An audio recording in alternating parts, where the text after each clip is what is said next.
Alright, I apologize for earlier.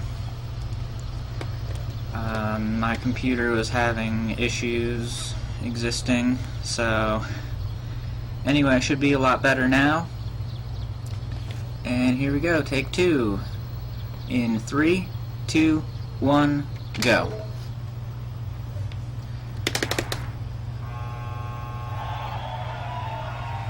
So, this is Donkey Kong Jungle Beat 100%. In this category, you need to collect 1,200 what are called beats, basically just points, in each kingdom.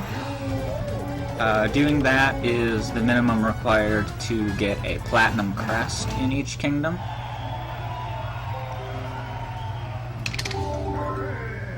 Basically, how the point system works are each of these small bananas are worth 1, the bunches are worth 3, and then if I do any sort of trick like that, it adds to your combo meter, and whenever you land, your combo gets reset back to 1. So, when you have a combo, every banana you collect is multiplied by your combo meter, so you want to get a really high combo while you're collecting points, basically.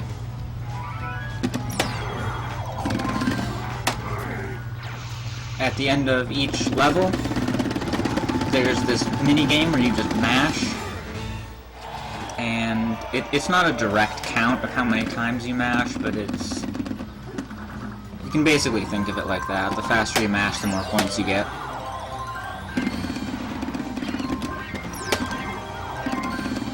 So this game is played entirely using the DK bongos.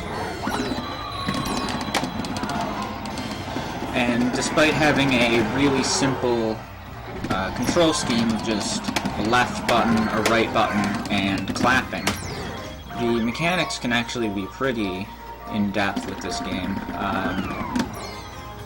As I said, the combo meter really makes it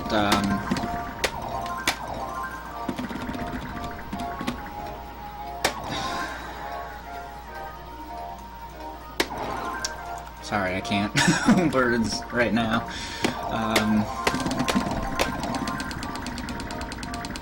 Yeah, the combo system makes the game really interesting, as well as just you have a lot of control of DK, like his movement and acceleration. You have a lot of options in midair, like wall jumping, ground pounding, back flipping, all these kind of things. And all these things add to your combo as well, too.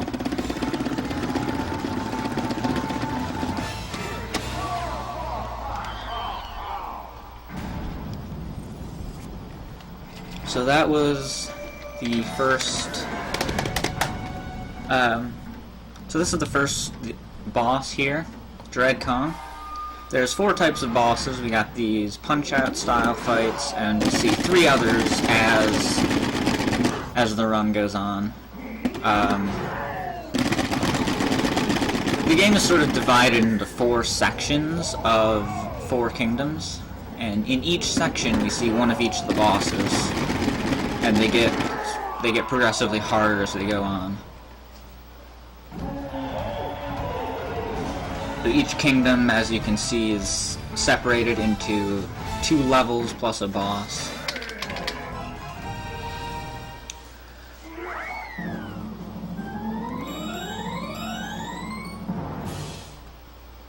And here we see the crest ceremony, where DK tosses his thousands of bananas into the sacred tree and is rewarded with crests. And in the 100% category, we'll be getting this platinum crest in every kingdom, as I said.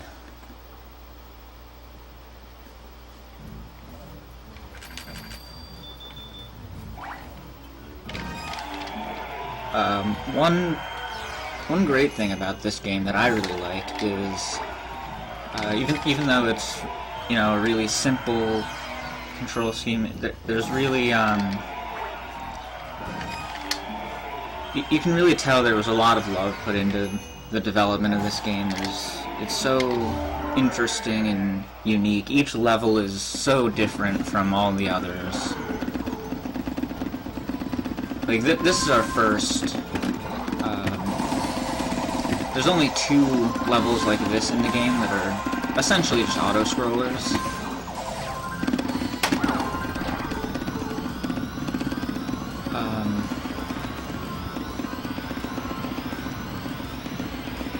Yeah, there's not really too much to say about this level. While you're jumping in mid-air, the game counts as you having a 2 combo, so I want to jump through as many bananas as I can. Other than that, this is just an auto-scroller, and there's really not much to say about it.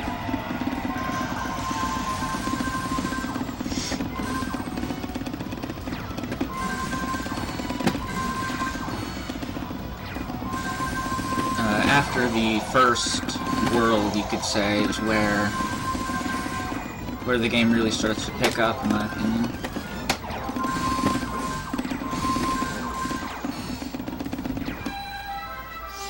Here, instead of a mashing game at the end, since we're riding this guy, we actually get a long jump game, and oops, I tripped. It's actually faster to slow down just before that and trip. You get a bunch of points based on how far you make it in that, but I don't really need the points, there's plenty of them in this kingdom.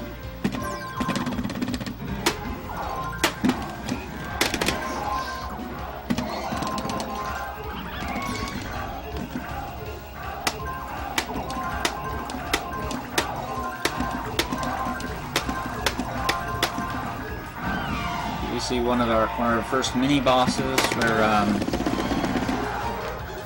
in general, in this game, if you don't know what to do, if you're stuck, casually playing, the game sort of teaches you, like, if you're stuck with that clap, and, stuff happens, basically. But, that mini-boss there is unique in that you have to not clap, because if you clap, he'll be stunned for a while, and won't keep moving, but you have to wait for him to lower his head for you to hit him. Okay, so here's a really interesting boss, and I'll explain it after it's over because it'll be over so quick. So I'm intentionally leaving him just above 300 health. If he drops below... Oh no, I missed it! If he drops below 300 health, there's this animation of him getting mad. And actually this second cycle here is a lot slower, so you have to knock off that smoke. Basically what I was trying to do was to get him just above 300 and then kill him on that second attempt, and I'd be able to skip that cutscene if I'm getting mad, and it saves about 10 seconds. Unfortunately I missed it. That's actually quite a shame.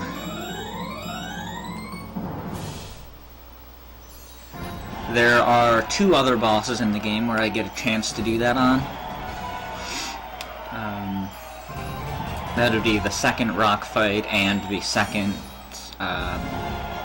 Kong fight. So we'll still get 2 more chances to see the, as we call it, the Nomad boss fight.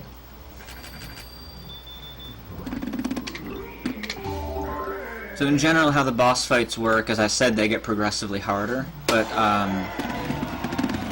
actually how it works is when they go below 300 health, they actually get mad and they gain another attack.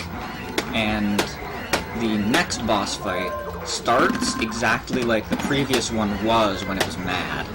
So it's kind of interesting to see how the bosses progress as you go on. This level here, Monkey Fest, you can actually beat it by only clapping and never pressing the bongos once, although it's slower and you don't get nearly as many points, so you'll never see that in a speedrun. Setting up that combo at the beginning is just worth so many points. I never talked about these purple flowers here. If you collect 100 of them, they just straight add 100 points to your total. But if you miss some, if you even get 99, it does absolutely nothing. So you really need to make sure to get all 100 of those.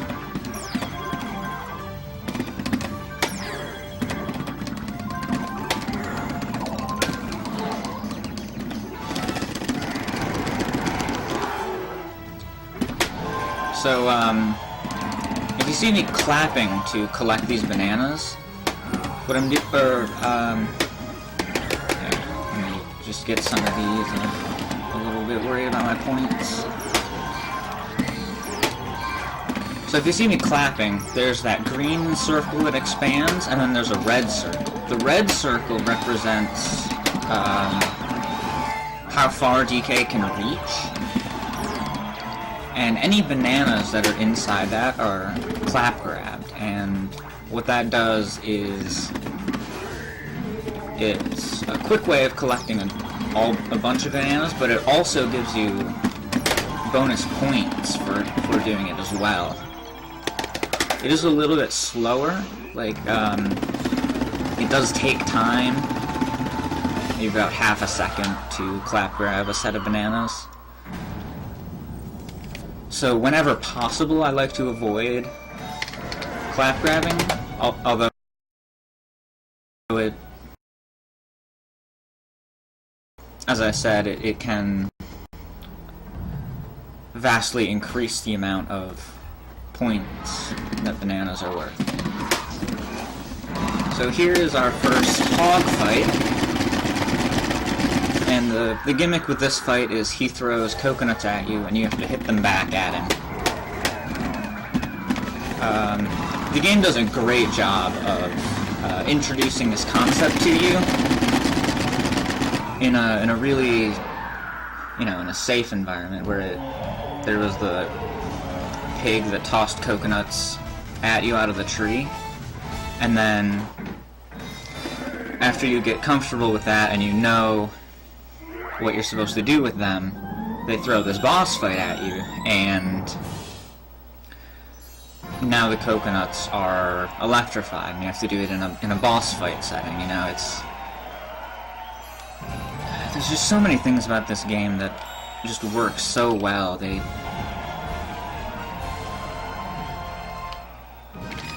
It's like they teach you how to play the game as you go along. You don't even need like a tutorial, And I really love that about this game.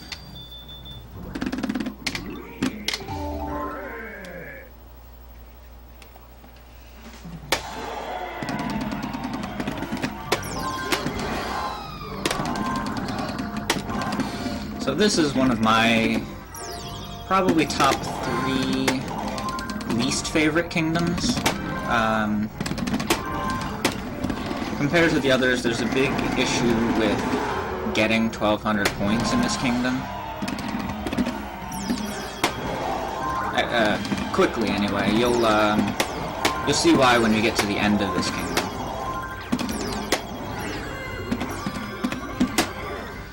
So here I actually intentionally drop down so I can get that edge hop into my combo and get a 7 combo instead of 6.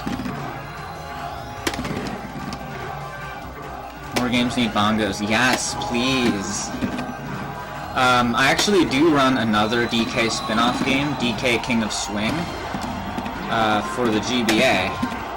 And similar to this game, it only really uses the L and R buttons. And since you can play it on the Game Boy player for GameCube, you actually can play it with the bongos. And I've actually done some runs of it on bongos.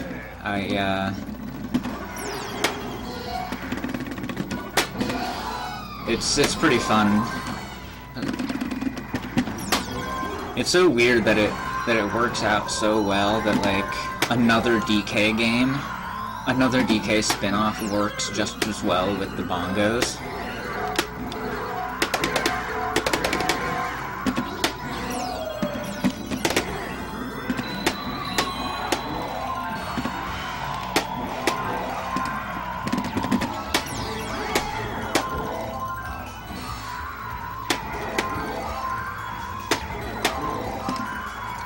So here I'm just,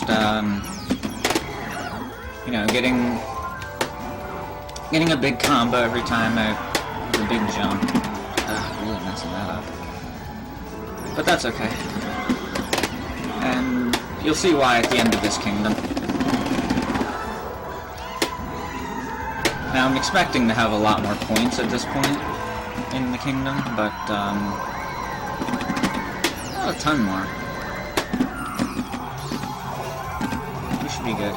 So, now if you remember what happened in the last ice level, there was our friend Hoofer. In this one, we don't get him the whole level, but we do get him right here at the end. And instead of a single long jump, what we get is a ton of platforms. And each platform you jump, it gives you 10 points. So I'm gonna jump 3 platforms. A little bit more than necessary, but I'd rather be safe. Now this is the bane of my existence going for world record runs, because you need to have 1200 before that to not make any jumps. Because of course each jump you make costs a little bit of time. So it's fine for for marathon runs, you can play it as safe as you want, take a couple seconds to get another 30 beats, but yeah, going for serious world record attempts, that is painful.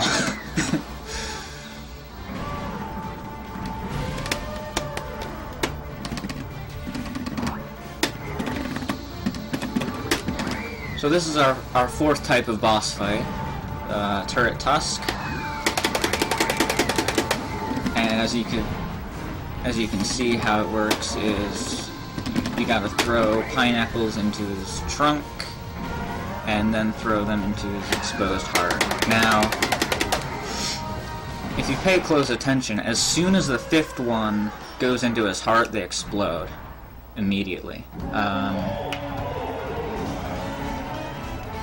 For some reason, there's a bug in the later fights where that isn't the case.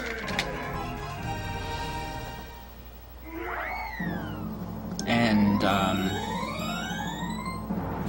it's actually better to not throw the 5th one and just hold on to it, so that you're ready to throw it immediately when he gets back up. Anyway, that's the end of what you might call World 1. That's, we've seen all 4 boss types now.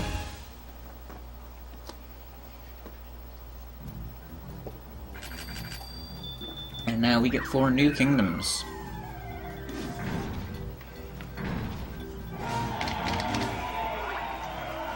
So this, in my opinion, is where the game really starts to pick up a bit. Throughout most of these next kingdoms, we'll have at least one level that has a full combo throughout the entire level. Like, you know, you leave the ground right at the beginning of the level, and you don't land until the end.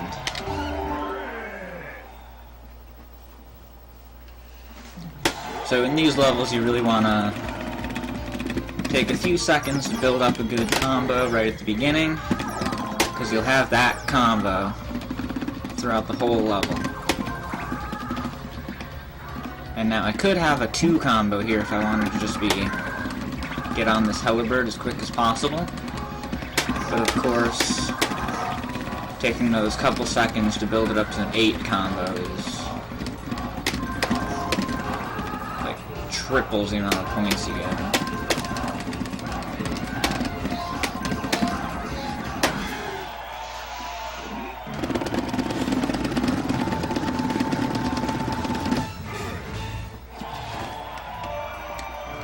So at the end of this level, there's actually some flowers that spit bananas at you, as long as you keep clapping at them. So I don't really need to go out of my way too much for points in this kingdom, because you get so much right at the end. Oh, one thing I didn't mention about combos is,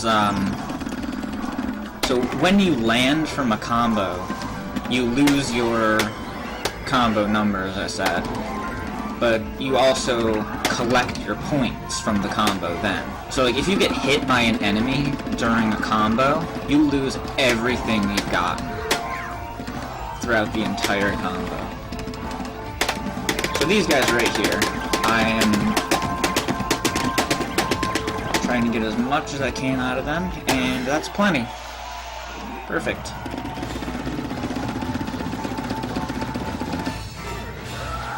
Yeah, so if you notice when I land from big combos, it pops up with that number in the top, and that's how many points I got from the combo. If you get hit during your combo, you lose everything. So if you have, like, I had 800 points in that combo, if I got hit right at the end of that combo, I would lose 800 points. So some later levels are really risky in that sense.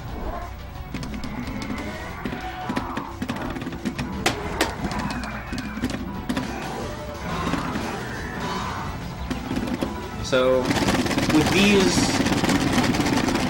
these hog fights, you can wait for him to throw a coconut at you, but if you run up to him and clap, you'll sort of punch him and hit a coconut out of him.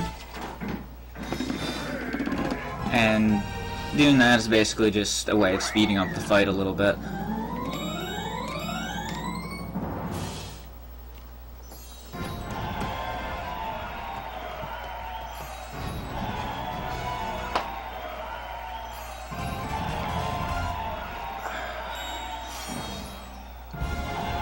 Alright, so coming up next is the Pineapple Kingdom, which is probably my favorite kingdom in the game.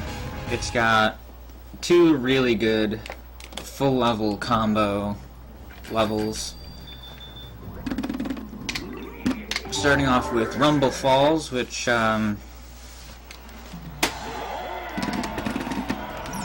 it's probably one of the few levels that people who haven't played this game would know, because this was a stage in there's a stage in Super Smash Bros. Brawl that was based off of this level.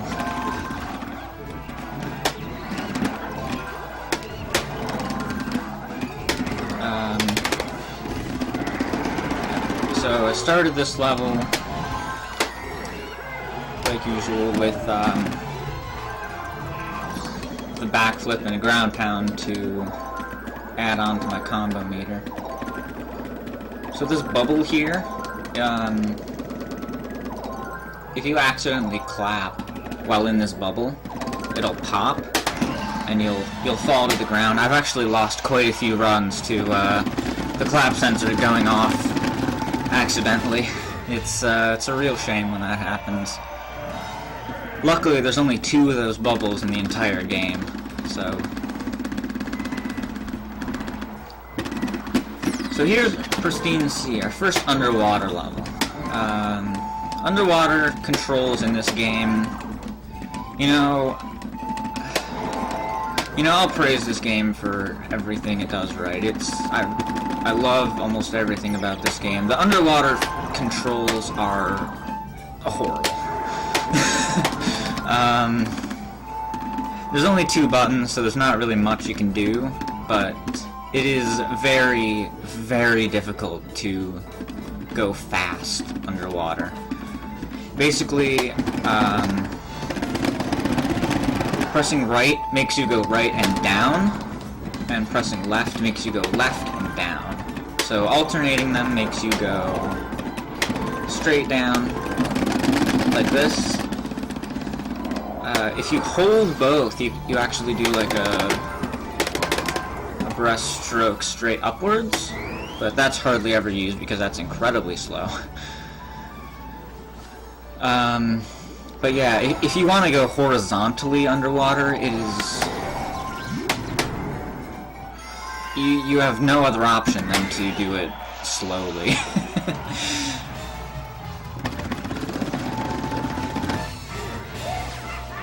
Alright, so here we have Karate Kong. This is our second Punch-Out style fight. And in this one I can actually also go for Nomad by leaving him at exactly 300 health. So that's what we'll be going for. I do an uppercut on him. The uppercut is like... You punch with the... Sorry, it's hard to talk while I'm mashing. You punch with the opposite hand that they're punching you with. And it does more damage and stuns them for longer. Unfortunately, I just barely missed the Nomad again. We still got one more chance at it, though.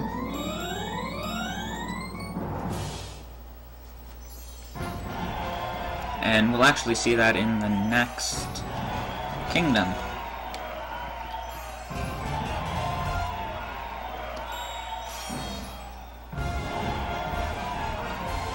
So the next kingdom has our first race. We get on a Hellibird, and we race another Hellibird to the end. Or, I guess this one's called the Chopper Bird.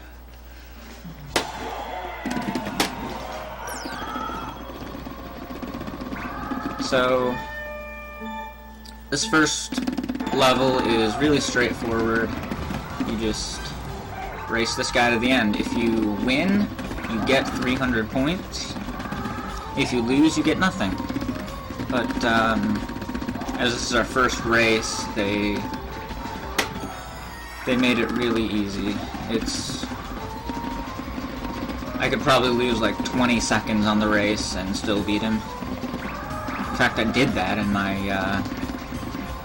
my practice run yesterday. I lost about 15 seconds on this race, and I still beat him by a long shot.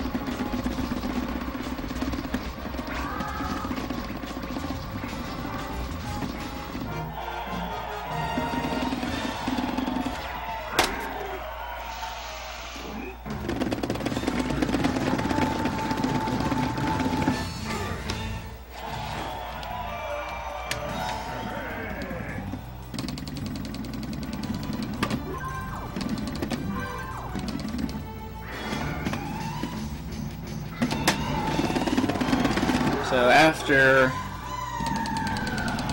a brief introduction here, this stage is another full level combo. From this point on, you never have to land.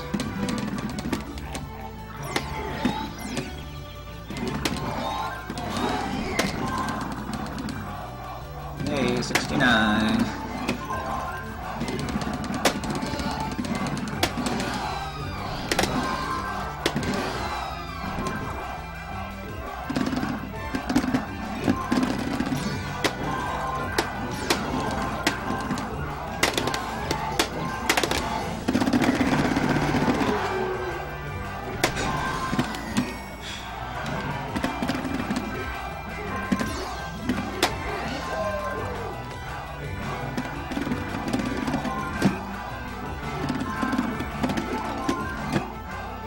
So, you don't have to land, but I'm actually going to right here. I'm going to take these 500 bananas for safety.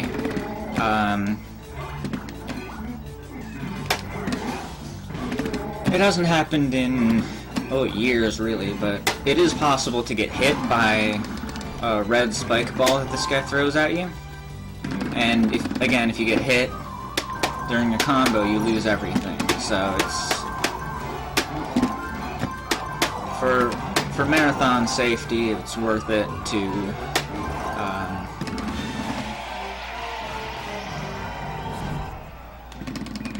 to land before that guy and just collect your points. These spiders here You have to hit his eye when it opens, and it actually has a couple different patterns it could give you. Only one of them is faster than the other two, so it's the good pattern, you could say. You get a 1/3 chance at the good pattern, and I missed it, but whatever, you almost always miss it. Alright, so here's Fleet Rock. This is our final chance at a Nomad this run. Leave him with just above 300 health.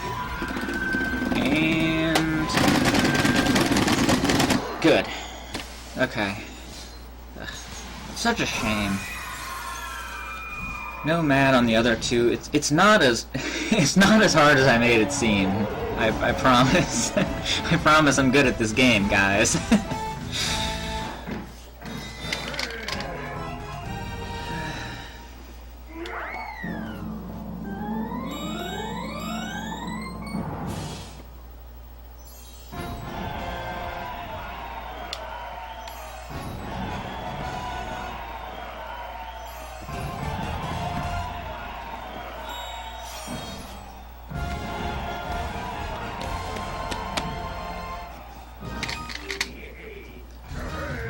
So, coming up next is Grape Kingdom. It's another one that's really difficult. The fourth in each set is really hard, I would say.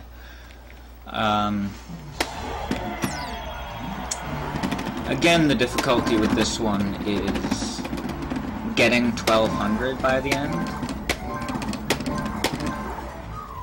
So I'm going to go a little bit out of my way here and there for points that I probably wouldn't in a world record attempt.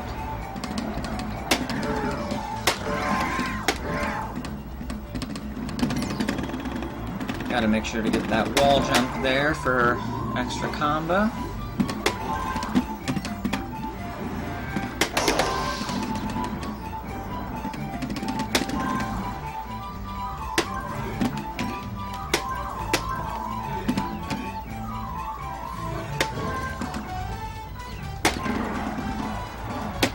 Let me just take a moment and appreciate how awesome the music in this game is.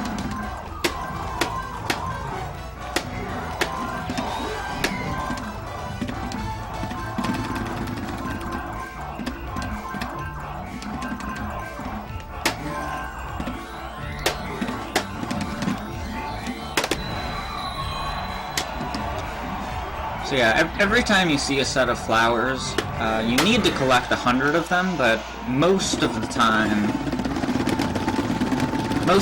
there's significantly more than 100 there for you to collect. Like, I didn't need to collect every single one. There's probably somewhere in the neighborhood of 130.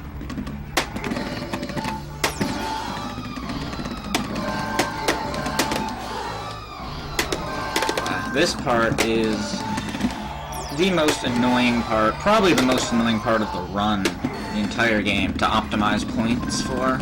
I really like to come out of there with 800 or more out of that section of the bats, and I did, which is good.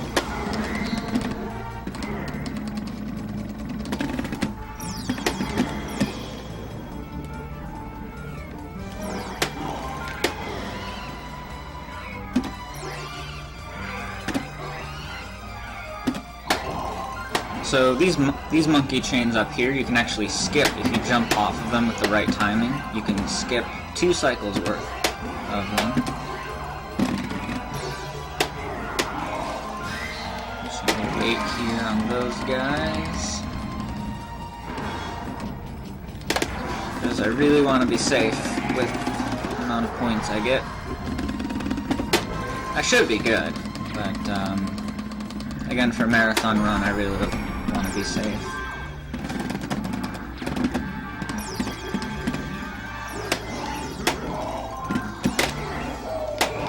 Going up that section cleanly is really hard. It takes a lot of practice.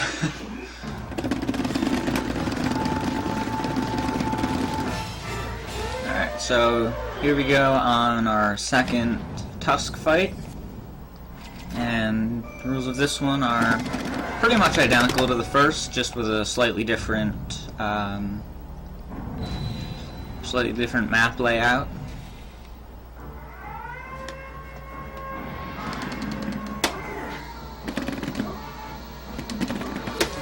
At least until we get him mad. Once this guy gets mad, you'll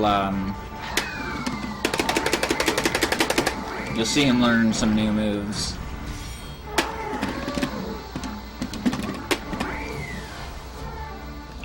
So he's gonna lower his trunk right now, and what he's trying to do is charge up a laser, but if I go in real quick, I can sneak that in before he gets a chance. Now unfortunately, he's a little quicker this time, but I can actually stun him and get another one in there real quick.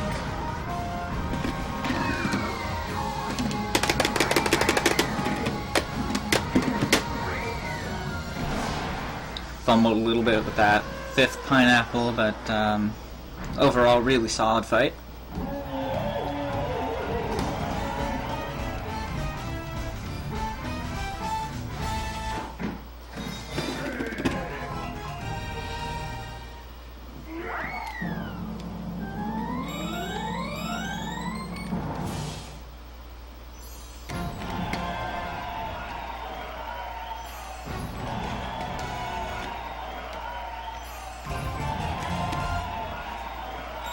Alright, so if World 2 is where the game really picks up in terms of, you know, allowing a lot more crazy combos and stuff like that, World 3 is where it really picks up in terms of difficulty. The bosses, of course, have been getting progressively harder, and we'll see that trend continue, but, even in the levels themselves, we'll start seeing a lot more mini-bosses.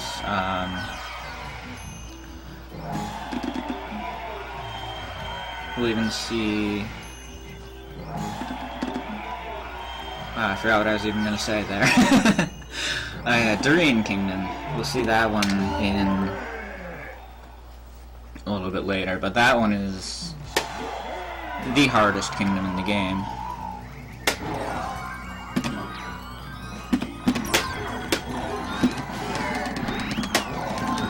So here isn't our introduction to ice physics. We saw them a little bit in earlier kingdoms, but this is where you really have to know how ice physics work. So while you're running forward, if you tap the opposite direction and then quickly jump, that's how you do a backflip.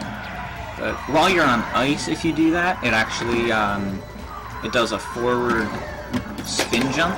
It like keeps your momentum going forward and does a spin jump, and that comes in really handy later on in this level, and we'll see why in just a minute here.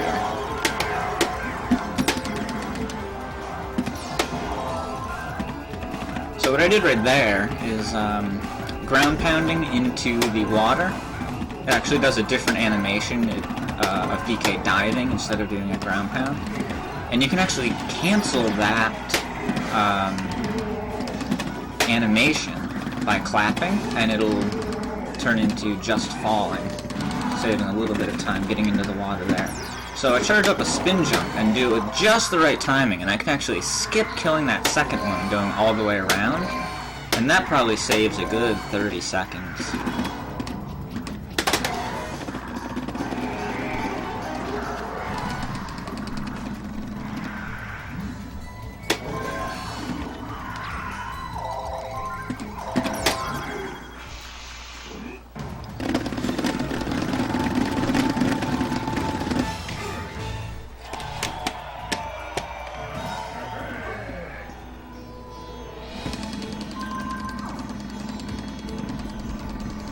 Alright, so we just went from Ice World into a volcano. Don't know how that works out, but it does, I guess. So here coming up we have our first, I'd like to call it a tennis mini-boss. Basically, he hits this at you, you have to clap it back, and it's not just clapping, you actually have to wait until it is inside your red circle, so that you can actually punch it back to him. If you clap it back, it won't have formed into the meteor, and won't do any damage to him.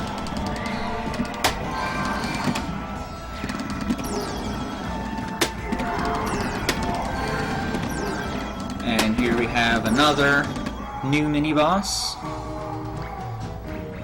Basically, what you want to do with this one is dodge his attacks for a little while until he does this shockwave at you, which you clap back at him.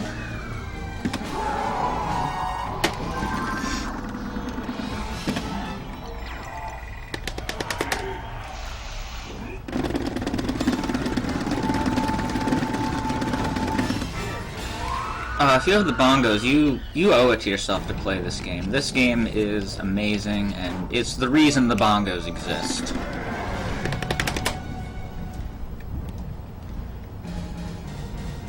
I was considering getting a set of the third-party bongos, but I've only heard bad things about them.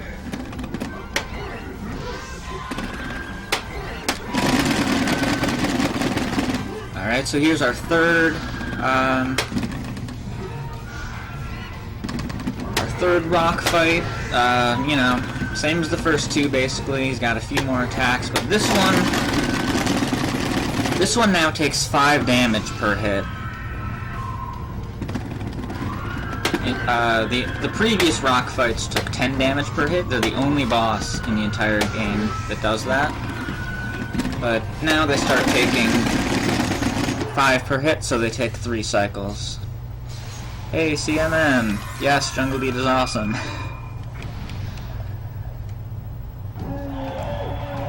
Unlike real bongos, they have surface switches.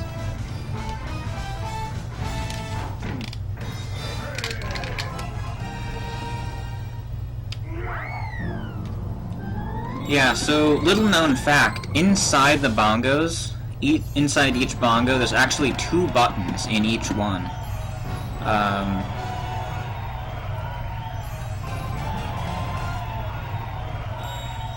If you plug in the bongos and try to use them in any other game, they would map to A, B, X, and Y.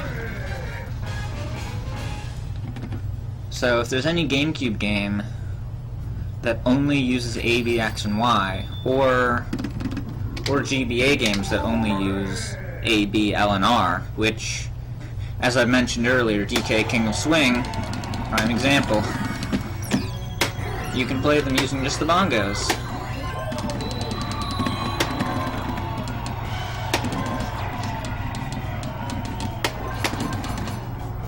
Alright, so here is Arctic Plunge, and in any percent, there's actually a huge skip in this level, but in 100% we really need the extra points, so we can't get away with doing the skip. Okay.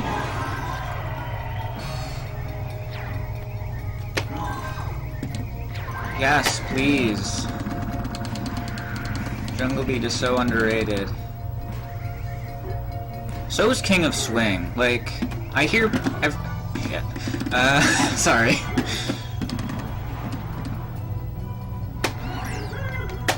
King of Swing is really underrated, too. It's...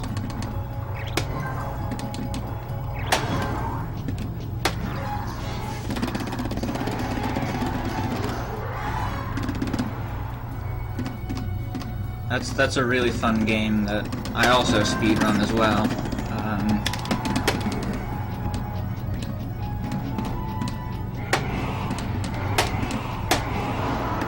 So here's an underwater version of that same mini-boss we had last Kingdom. We actually get to ride this one when we kill it.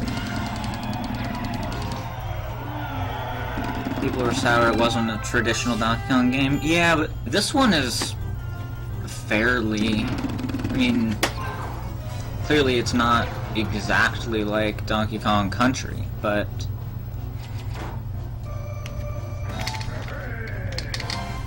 Tropical Freeze is really good. I will say that in terms of the traditional Donkey Kong Country games, Tropical Freeze is the best. But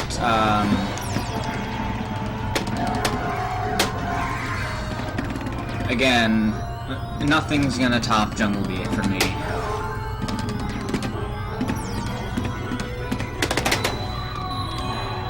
Hey, Aperture Girls!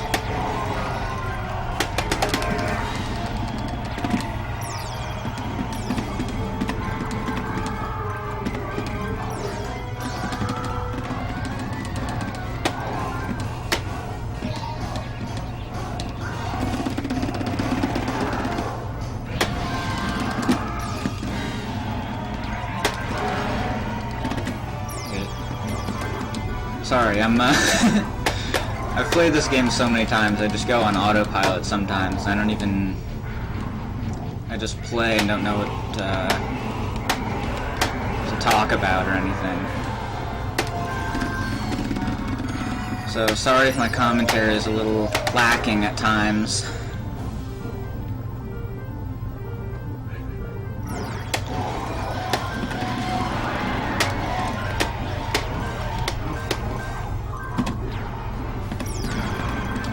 Oh my god, please, Donkey Kong 5, The Journey of Overtime in Space. Why? Why does that game exist?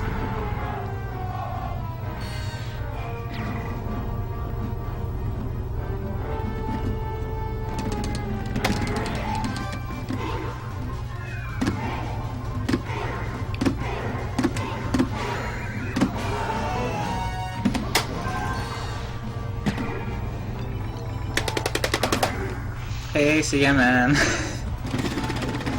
Yeah, nice meeting you at AGDQ. Okay, so this is a Torch Tusk. Now, as I said in the earlier Tusk fights, once all 5 pineapples goes into his heart, they instantly explode, right? Well, apparently there's a bit of a bug with this fight where that doesn't happen.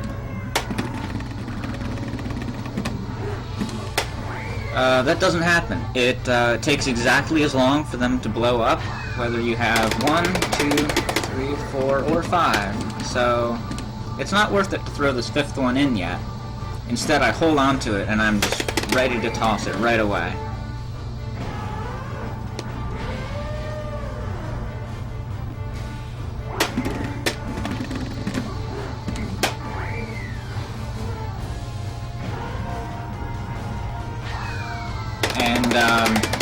So doing this doesn't take any extra cycles either. It works out that doing it this way is exactly enough to kill him with these 4 pineapples right here. I can throw a 5th one in. Again, as I said, it won't kill him any faster, but it won't kill him any slower, so why not, I guess.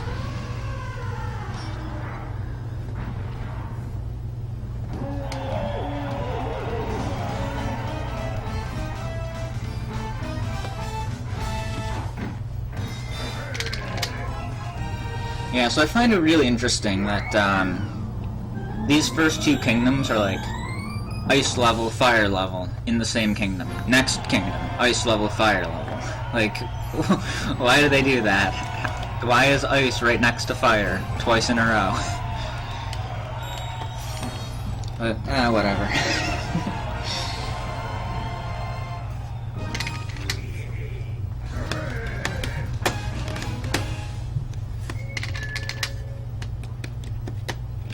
Yeah, it's a shame, but it's hard to control exactly how much you get, because you're mashing right at the end and it's counting how many you mash, so if it's only like, if I'm only 5 off of something, I'll go for that maybe, but it's hard to stop at exactly 57, let's say, you know what I mean? So here's another auto-scroller where we're riding Hoofer. You know, same as the one earlier, essentially. Just mash right, clap every once in a while, jump once in a while. We get to fight this Iguanodon, so that's kind of cool, though. But again, just like in Orange Kingdom, there's a ton of points in this auto-scroller, and we hardly need to worry about points in the next level. And the next level has a big combo in it too, so it's not like it would even matter even if this was a small point level. You know what I mean? I'm not good at wording things right now.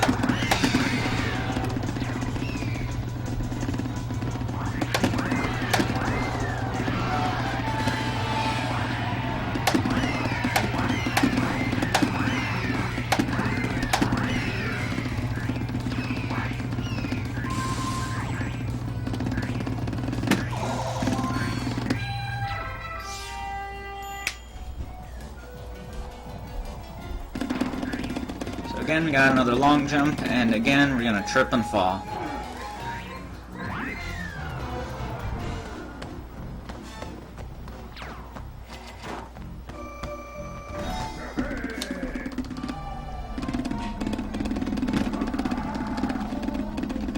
So here's Banshee Swamp, and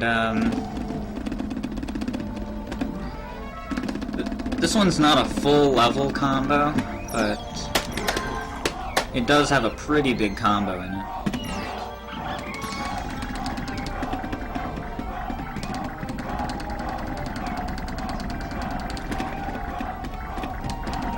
So you don't want to be pressing nothing when on Flurl here, because if you do nothing, you'll start falling really fast, and you'll risk not being able to make it.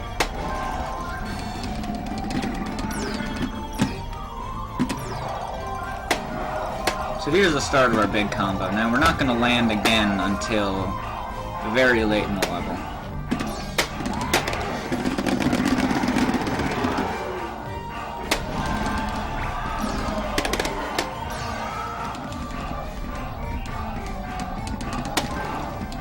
This section coming up, I could play it really safe, but where's the fun in that? I could land here and wall jump up, or I could just ride the Helibird between these meteors.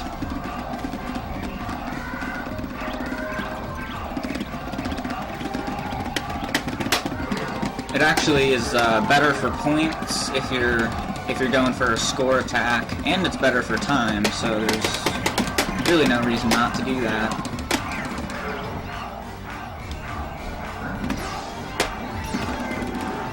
Okay, so this bird here can drop red spike balls, or he can drop a pineapple.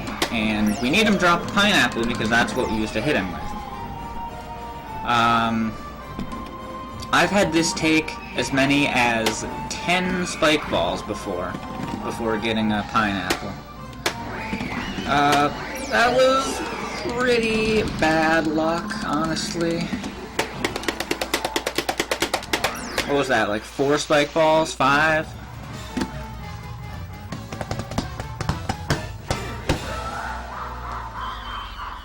So that was pretty bad luck. I would say average is maybe 2 to 3.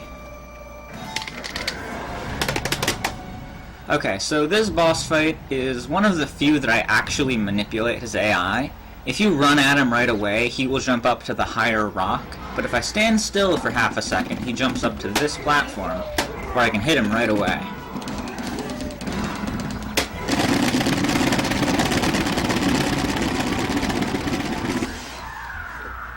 So if you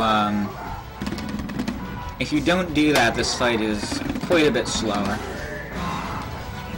And I can actually grab him through the platform somehow. Somehow DK just reaches through those logs. There you go, there's your 1337.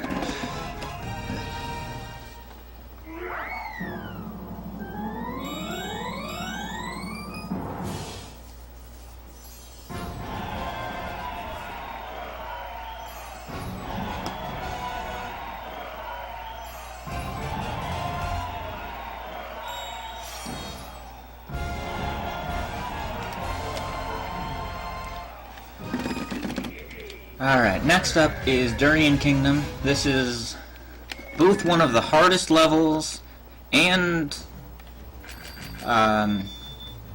it's also one of my favorites. It's just a really cool level.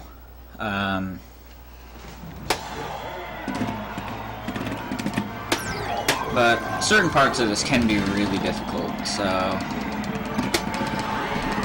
I might be a little lacking on the commentary so I can focus.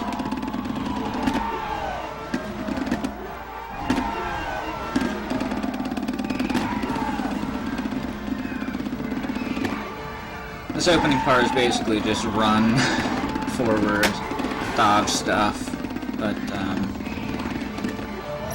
the second level is where it really gets hard.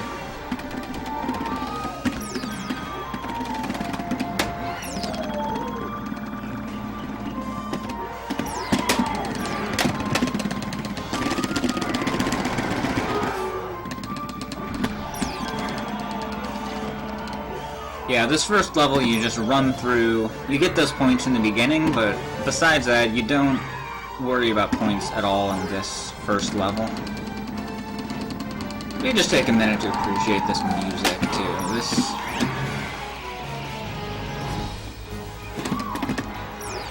This game's music is just amazing.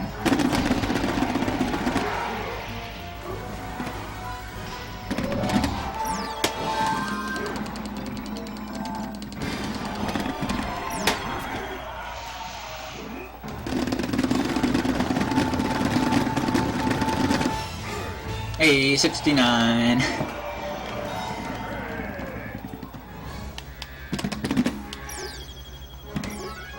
Everyone talks about the Battle for Storm Hill music, that level that we just played.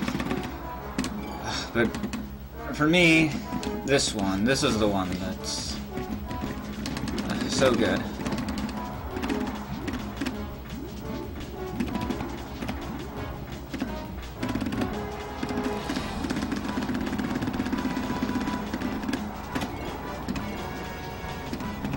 So yeah, this level is, again, a full level combo.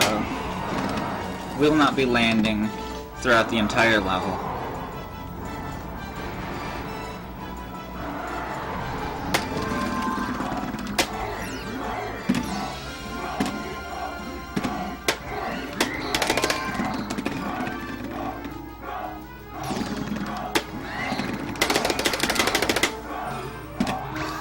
This is the hardest part of the level right here, is the Hellebird section. You're going through these really skinny corridors and you cannot touch anything. Again, if you get hit, you lose everything. If I land, that's just as bad, because even though I collect all the points I've gotten so far, I lose my 11 combo, which is just massive. That was really scary. Whew.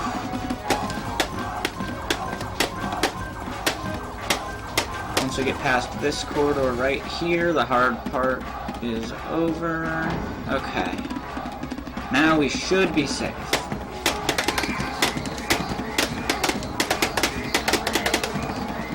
Get a few points from those mosquitoes, but in general, playing that a little safe.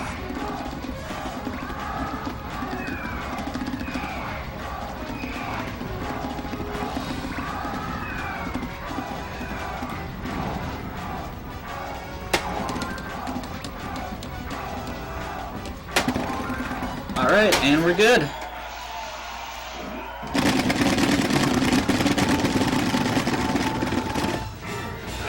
Not quite 69. Alright, so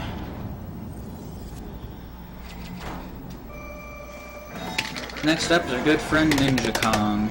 And so as I've been saying with the previous Kong fights, if you counter their punch, you get to uppercut them. You can't uppercut their first punch, so I have to dodge it and then uppercut the second one.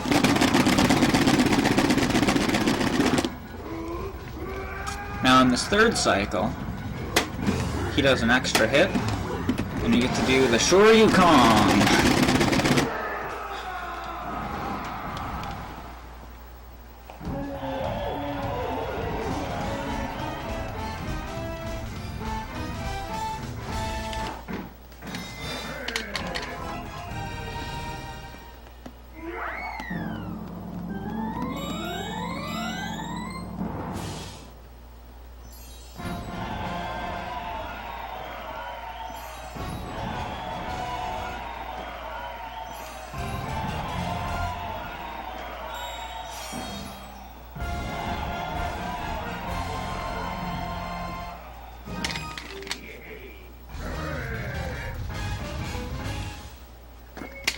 Okay, so next up is our fourth barrel. We have D, K, J, and B should be next, right?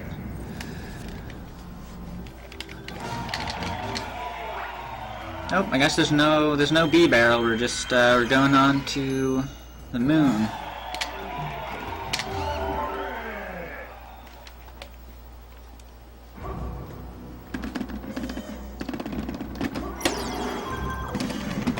Alright.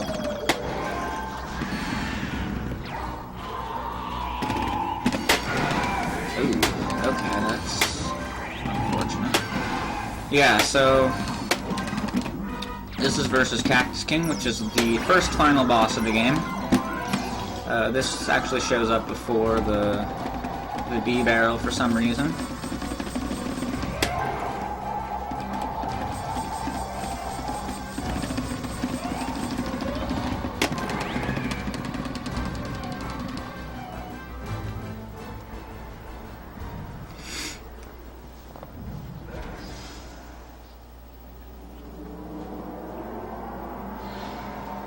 So this boss has a bunch of different ways he can attack you based on where you are in relation to him. So he can do like a low kick, a high kick, you can jump up at him. And you have a different way of hitting him based on whatever he does. So what I'm going to do is slip behind him here and toss him against the back wall. And I can essentially keep him stun locked this way. So after beating him up, I sort of maneuver myself to the back and then repeat.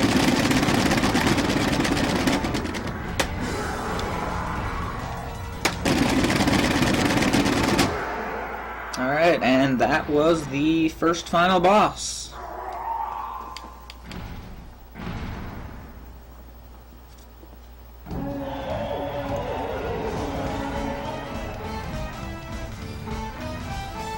Now you may be wondering why I put my time estimate at about 1:35 when we just beat the final boss at, what is it, probably about an hour in right now?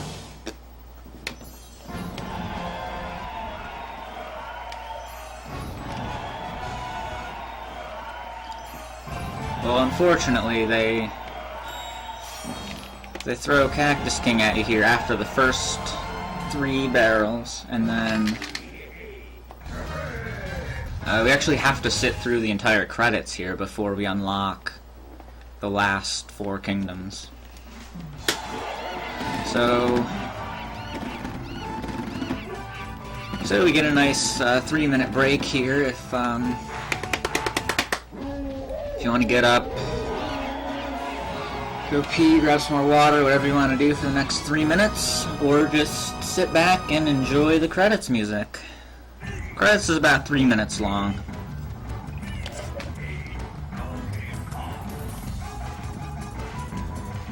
I like to thank bananas.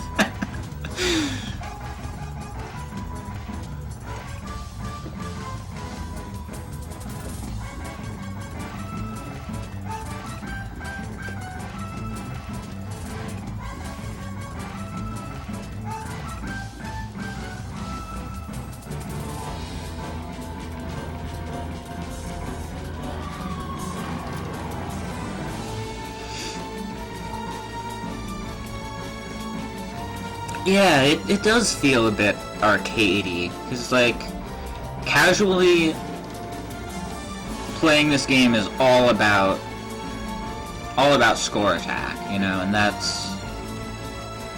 I really, really love that about this. This category in particular is perfect, like a perfect blend of score attack and time attack. And not a lot of games have that.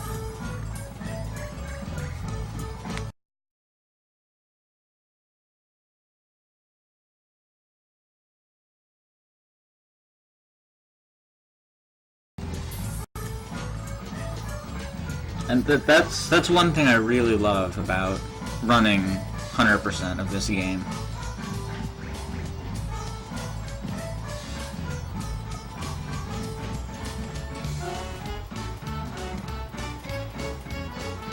I want to say there was an arcade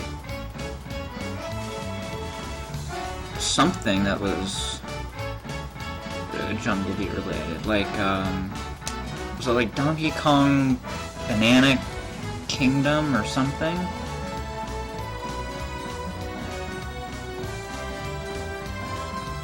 Fooled me with your time estimate?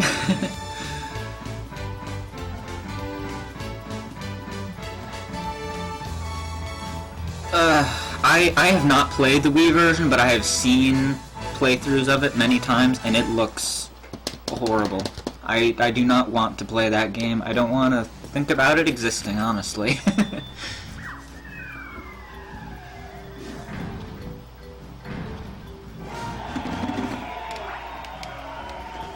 Yeah, so credits are over.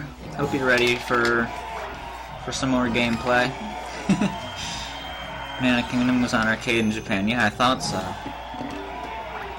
Is that just the Banana Kingdom of this game? Is that how it worked? Jungle Fever. What's Jungle Fever? I don't actually know that one.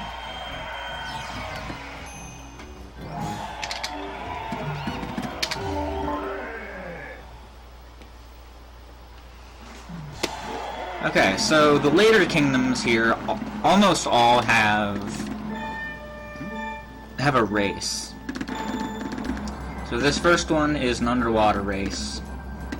It is possible to skip it, and it's completely viable to do in 100% runs. But I just like doing the race, so screw you. I'm just doing it.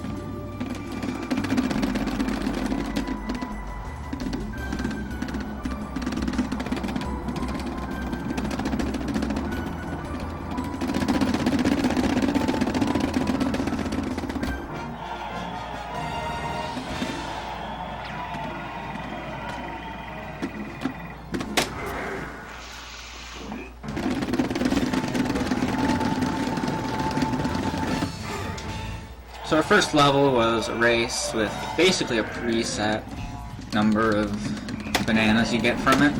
This one is a full level combo. And you'll sort of... maybe not.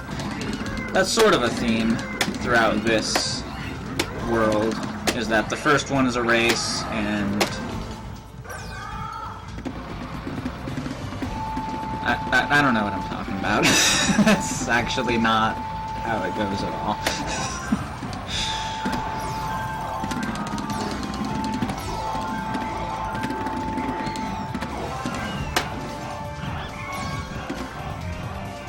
I apologize for this horrible commentary. I'm really not so good at doing commentary, and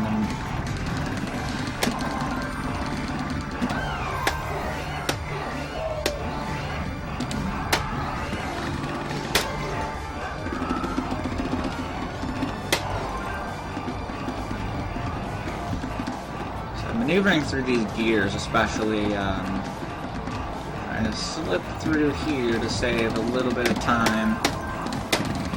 That's really tricky to do.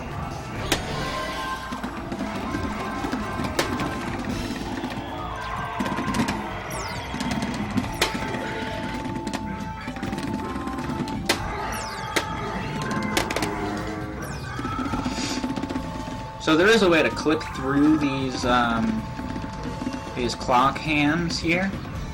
It's incredibly difficult, and I personally have never even gotten it to work once.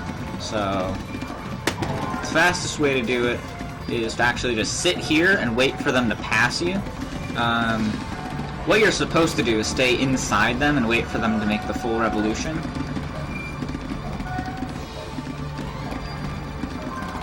But that's really slow, so we're just gonna move on.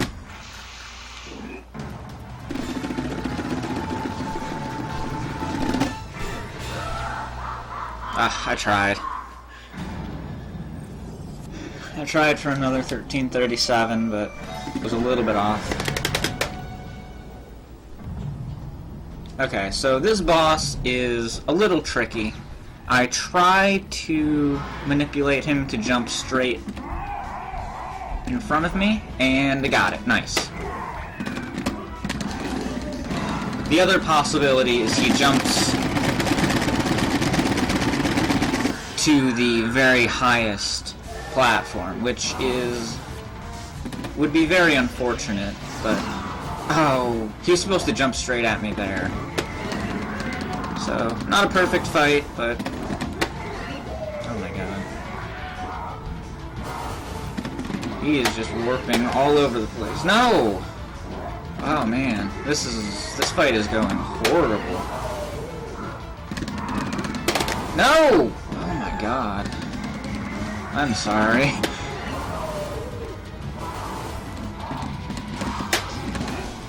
Thank you, finally. Whew.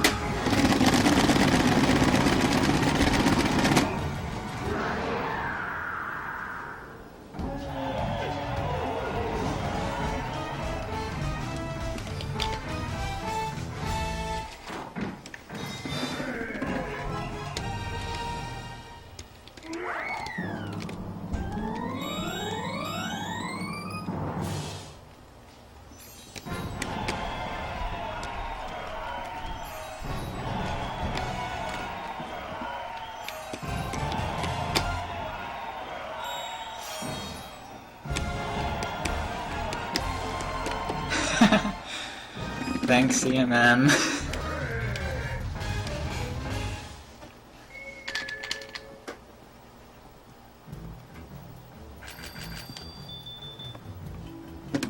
Okay.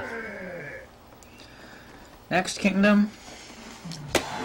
Pretty much same as the last one. Race at the first level, and a big combo level in the second one.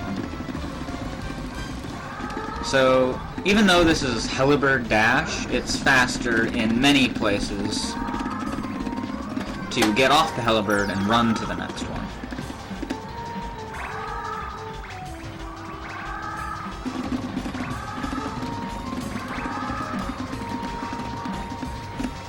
So these wind gusts will of course speed you up, but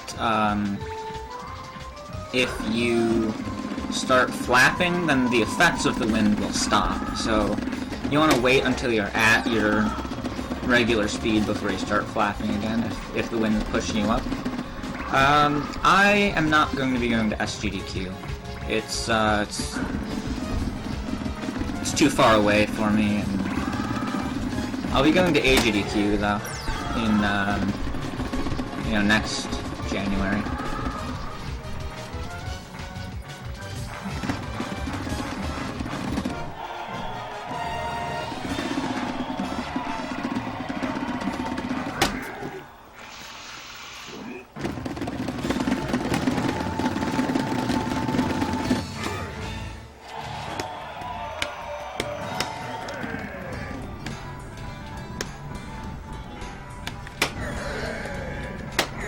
So, need another short platforming section before we start this combo.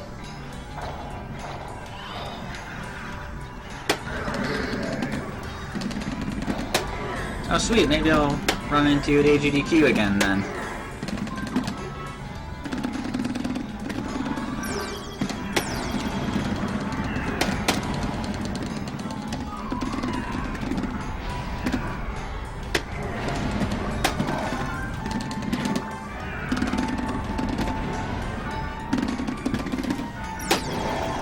so starting here is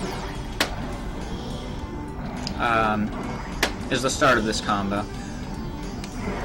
No, this game has not been run at a GDQ, even though I've submitted it for the past, 7 GDQs in a row? Something like that? 6?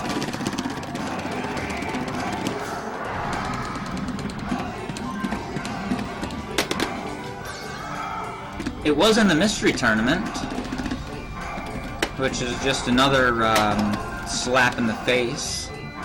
But that's cool. That's cool, GDQ. Thanks.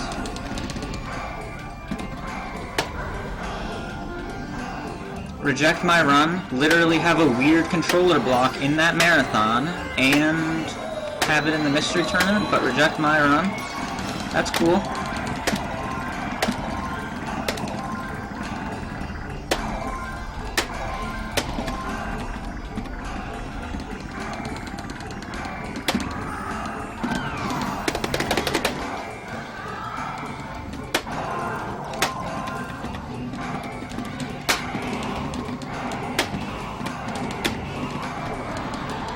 Ooh, for a second I thought I was getting hit by that third one.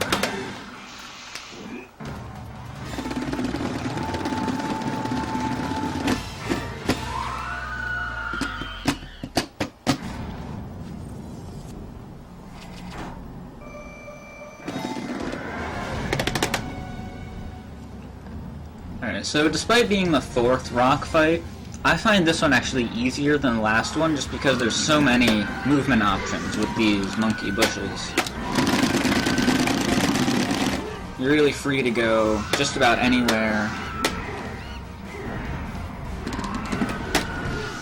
really quickly with these guys. Boone! Hey! How's it going, Boone? It's a shame you couldn't have made this a race.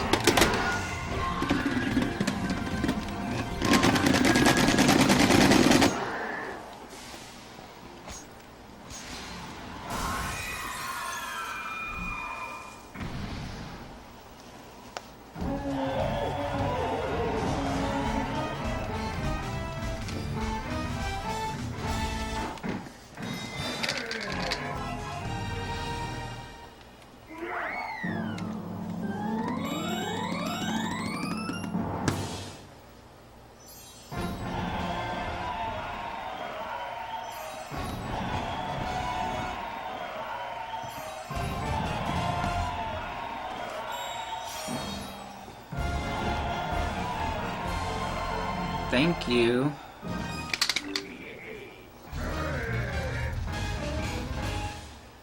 Alright, so this next level is actually the biggest combo level in the entire game. In a score attack, you can get as high as an 18 combo, but that takes a little bit of extra time that we don't have to afford in a speedrun. So I'll only be getting as high as a 17 combo here.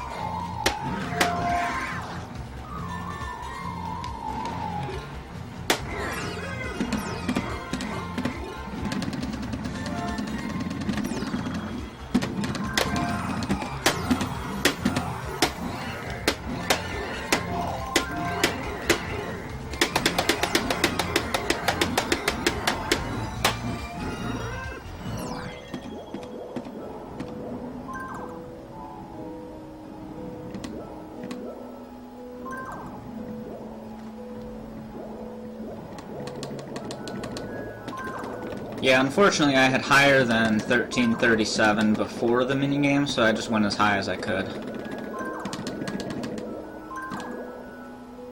This is another relatively high scoring kingdom, so we got one more chance at 1337 here.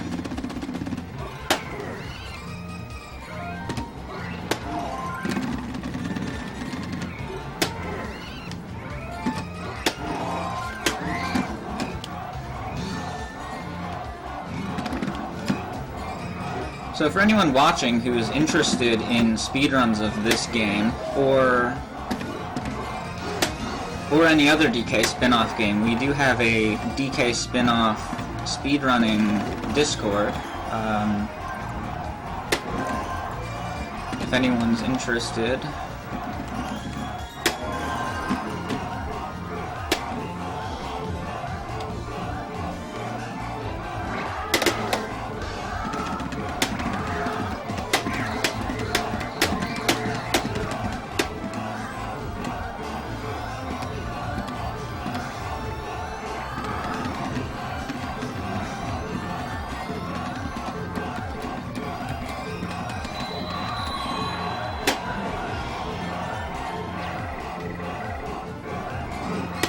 So after getting on Floral here, it's really slow to fall down with a parachute, so we're just going to drop him and fall down.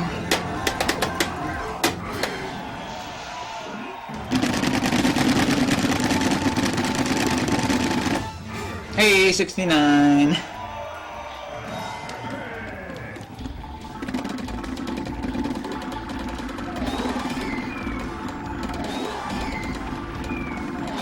Everyone should speedrun this game as soon as the marathon ends. Yes, please. And anyone who's interested, even if you're not necessarily interested in running it right away, or if you're just interested in any of these games, you should join the Discord.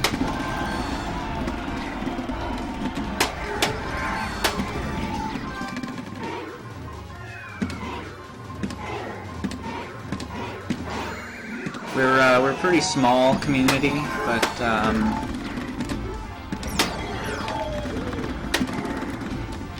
I always love to see new people.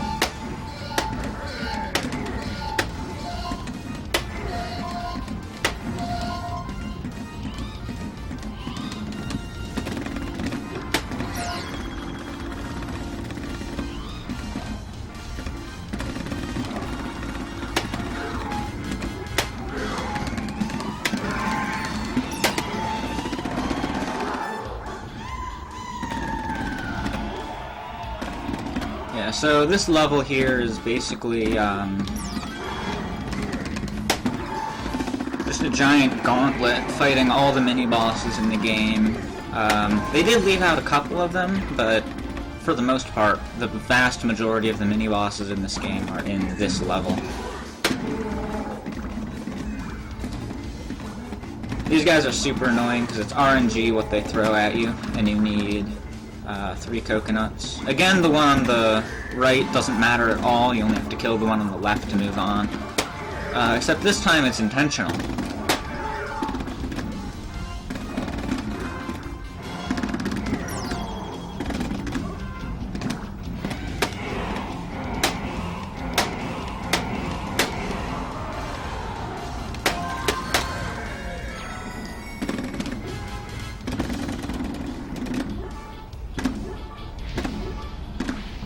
It's gonna be tough, but maybe we can do it.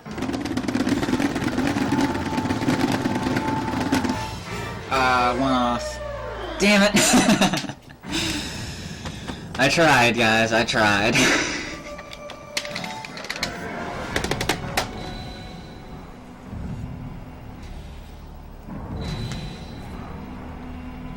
Okay, so this is our last Tusk fight, and the way they made this one harder is they throw 2 of them at once at you. So they each have their separate 250 health bar. The fastest way to kill these guys is to actually stun both of them and get 4 pineapples from each, and what you do is actually throw all 8 into that one's heart at once, which blows him up right away.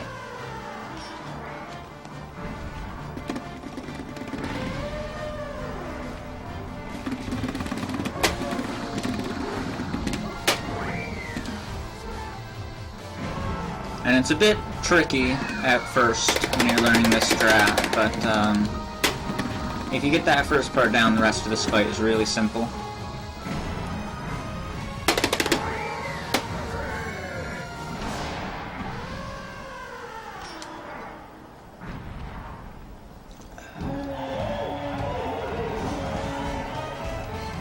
Alright, so only one more kingdom, plus the real final boss.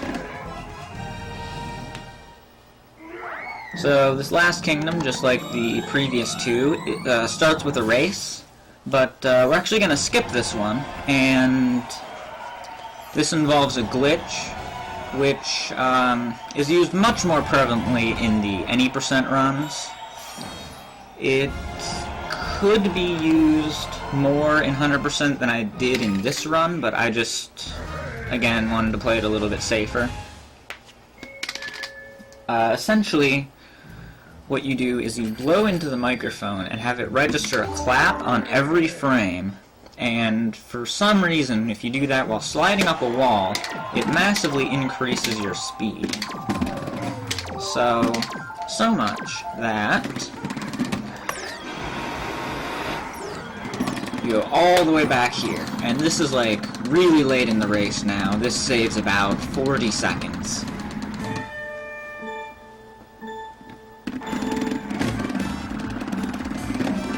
What I was doing in the menus there was I was actually adjusting the clap sensitivity.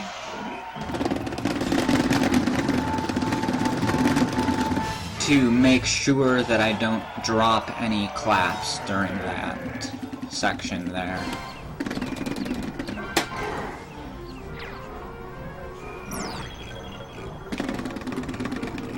And you can see why that is much more prevalent in any percent, because you can skip large portions of levels, but skipping large portions of levels means you're skipping a lot of points, which you need in 100%. Another reason why I prefer this category, I feel it's shows off more of what makes this game interesting and unique with its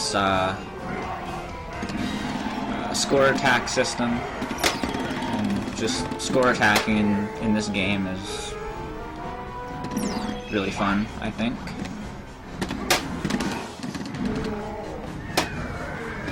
But it is cool that you get to show off that glitch at least once in the run.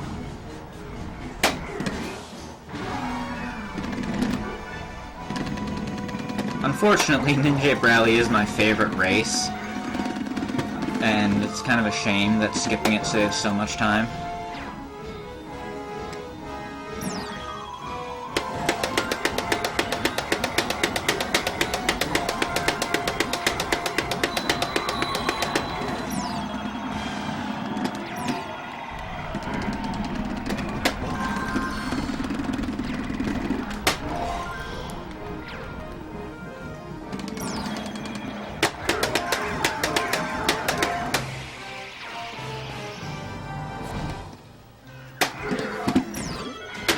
Wow, I can't get that backflip for some reason.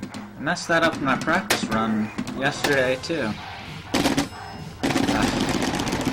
No good patterns on the spiders today, that's unfortunate.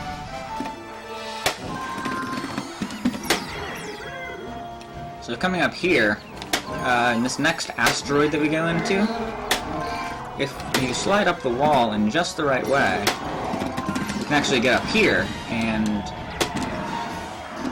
skip that whole section. You're not supposed to be able to, but for some reason, getting an edge hop off of that wall gives you a little bit more height than normal.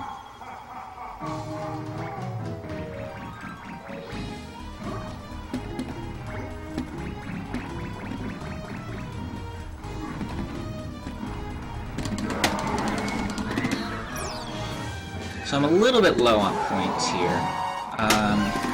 I should be relatively okay. And you'll see why. Because this is another platform jump game. So I'm a little bit low on points, as I said, but I can take a little bit of extra time to get my points back up. And, you know, since I have to do this anyway, I figure I'll show this off. If you keep going on this platform jump game,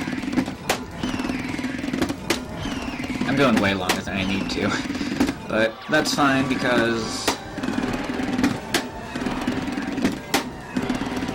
I don't know, I like to show this off sometimes. You get to kill that iguanodon during the platform jump game, and if you didn't know, these platform jump games actually do end at 20.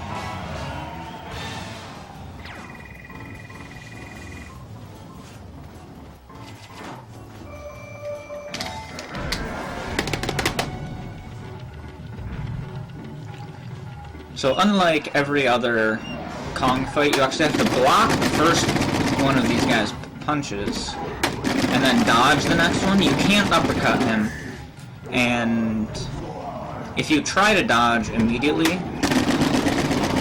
you'll dodge backwards and be caught off balance.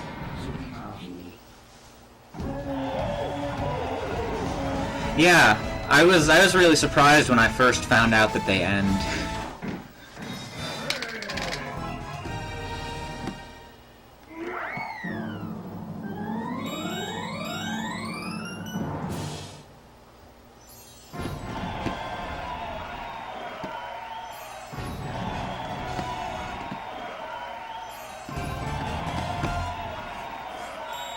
Alright, so now we've finished the 4th barrel, we're moving on to the true final boss, Ghastly King, who is pretty much identical to Cactus King. There's an opening level before him, which is very, very similar to the level before Cactus King.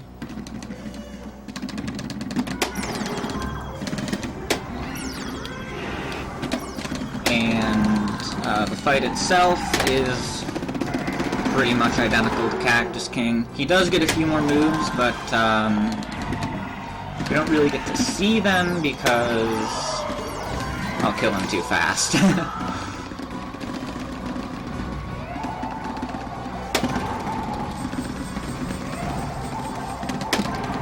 Luckily, the way this level works out is such that you can just go up through those and not really worry about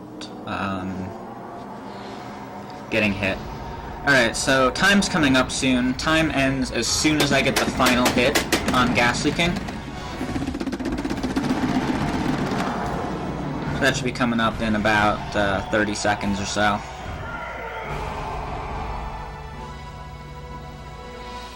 So just like Cactus King, I'm gonna slip behind him here and get him stun locked just like this.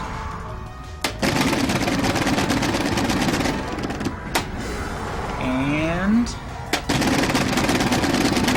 that's time.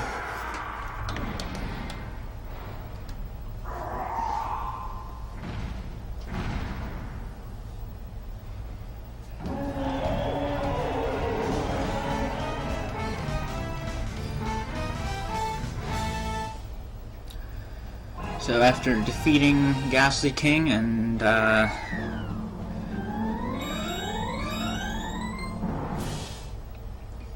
bringing peace to the land, we get one more closing ceremony.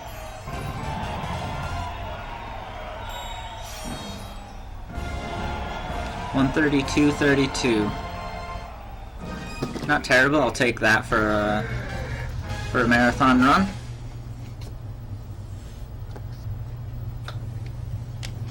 And we actually have our Ninja friends and the Kong fights, the bosses, come to join in our closing ceremony as well, which is kind of cool. Anyway, that's it for Jungle Beat. So if you want to take me off and get set up for the next guy, you can feel free to go ahead and do that. Thanks for watching, everyone. Hope you all enjoyed. Alright, so yeah, we'll go ahead and get set up for the next